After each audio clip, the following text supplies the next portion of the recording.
Never before offer national highway పై ఆకర్షణీయమైన commercial plots గజం కేవలం 5,999 రూపాయలకే. ఒకసారి పవన్ కళ్యాణ్ గారు స్టీల్ ప్లాంట్ నాకు గనక ఒక ఎంపీ ఉన్నా చెలరేగిపోయేవాడిని దేశం అంతా పార్లమెంట్ లో అని చెప్పేదో చెప్పారు. ఒకసారి ఉందా మీ దగ్గర? లేదా?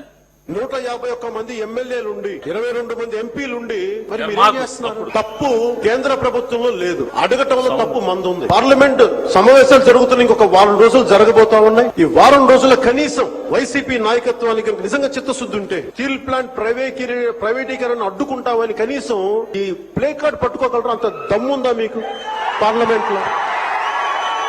ప్రధానమంత్రి గారితో కూడా చెప్పినప్పుడు ఏం మాట్లాడాలని అడిగితే ఉదయ్ గారికి బాలసౌరి గారికి ఒకటే చెప్పాను. 140 కోట్ల మంది బరువు మోసే ప్రధానమంత్రి గారికి మనం సహాయపడాలి కానీ ఆయన బరువు పెంచకూడదు. ఇది ఒకటే చెప్పండి, నా మాటగా చెప్పడానికి. మేము మీకు బరువు తగ్గించే వాళ్ళమే కానీ బరువు పెంచే వాళ్ళం కాదు. అందుకే దశాబ్దం పాటు ఆయన కలవకపోయినా నేను ఎప్పుడు కూడా బాధ్యతలు మోసే ప్రతి ఒక్కరికి కూడా అండగా ఉండాలని కోరుకునేవాడు. బరువు పెట్టకూడదు వాళ్ళకి, కనీసం కూర్చోబెట్టి ఒక ఫోన్ కాల్ కూడా చేయను. ఎందుకంటే మీకు అవసరమైతే ఒకటే చెప్తాను, మీకు అవసరమైతే నేను ఎప్పుడు ఉంటాను ఒక మాట చెప్పండి, నేను మీకు అండగా ఉంటానని చెప్తాను.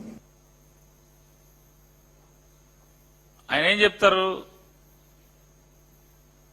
151 మంది ఎమ్మెల్యేలు, 22 మంది ఎంపీలు, కనీసం మీకు స్టీల్ ప్లాంట్ ప్రైవేటీకరణ చెయ్యొద్దు అని ప్లేకార్డు పట్టుకునేటువంటి దమ్ముందా అని అడుగుతున్నారు. సరే, మాకు దమ్ము లేదు, కొంచెం ఆవలేదు. పవన్ కళ్యాణ్ గారు పోనీ నీ మాటే ఎందుకు కాదంటాం, ఒప్పుకుంటాం. మీకేముంది? 2 ఎంపీలు ఉన్నారు కదా, కేంద్ర ప్రభుత్వంలో మంత్రి పదవి ఇస్తానంటే కూడా నా దగ్గర పనికిరాని వాళ్ళు ఉన్నారు, నేను మంత్రి తీసుకోనని చెప్పి వద్దన్నావు కదా. మీరు వద్దన్నారు కదా, తీసుకోలేదు కదా. మరి ఆ ఇద్దరితో మీరు చెలరేగిపోండి పార్లమెంట్ లో.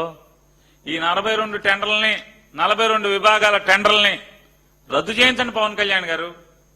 చెలరేగిపోండి, మీ ఇద్దరు పార్లమెంట్ మెంబర్లని చెలరేగిపోమని చెప్పండి. దున్నేస్తానారుగా పార్లమెంట్ ని. ఈ టెండర్లను ప్రైవేటీకరణ టెండర్ రద్దు చేయండి, క్యాప్టివ్ మైన్ ఇప్పించండి. స్టీల్ ప్లాంట్ కి క్యాప్టివ్ మైన్ ఇప్పించండి పవన్ కళ్యాణ్ గారు. ఇప్పించరా?